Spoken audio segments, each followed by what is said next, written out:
नमस्कार साथियों यदि आप कोई भी प्लॉट रेजिडेंशियल खरीद रहे हैं या आवासीय खरीद रहे हैं साथियों, फ्री होल्ड खरीद रहे हैं या मान लीजिए ज़मीन खरीद रहे हैं या कोई मकान खरीद रहे हैं,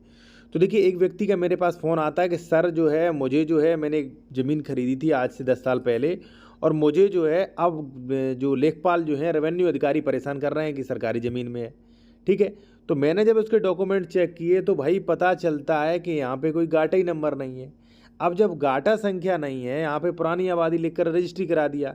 वहाँ पे पूरा चेन देखो तो रजिस्ट्री का स्वामित्व मिलता नहीं है। अब देखिए जब आप ज़मीन खरीदते हो तो क्या होता है कहीं डबल रजिस्ट्री ना हो, अंश से अधिक विक्रय ना हो, ज़मीन सरकारी ना हो, किस श्रेणी की ज़मीन है, खातेदार का वर्ग क्या है, ठीक है, उसका म्यूटेशन है कि नहीं, ये सारी चीज़ें चेक करती हैं। भाई इन भाई साहब ने पता नहीं किस तरीके से प्लॉट खरीदा, अब नोटिस आ रहा, अब यहाँ पे कोई गाटा संख्या ही मेंशन नहीं है। अब ये बताइए पुरानी आबादी का मतलब क्या समझाए। एक चीज़ और मैं आपको बता दूं साथियों, यदि आप कोई कानूनी सलाह लेना चाहते हैं, मान लीजिए आप उत्तर प्रदेश से डॉक्यूमेंट्स वेरिफिकेशन करवाना चाहते हैं कि ज़मीन सही है कि नहीं, विवादित तो नहीं है, ठीक है, तो आप चेक करवा सकते हैं। कॉन्टैक्ट नंबर वीडियो के डिस्क्रिप्शन में दिया गया है। देखिए साथियों, जब भी आप ज़मीन खरीदते हैं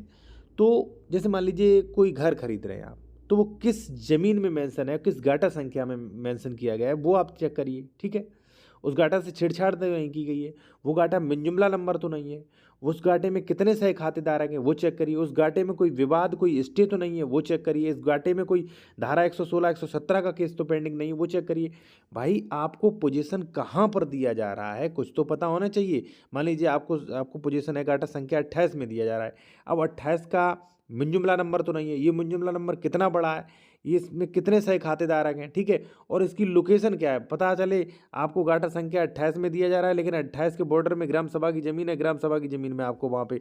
पोजीशन दे दिया गया। अब आपको नोटिस आ रहे हैं कि भाई हटिए यहाँ से, तो पूरा पैसा वेस्ट हुआ कि नहीं। और जहाँ आप गाटा सबसे पहले देखिए, जो भी ये ज़मीनें चली हैं, ज़मीनें सरकार ने ही तो दी हम लोगों को पट्टे पे, ठीक है, क्योंकि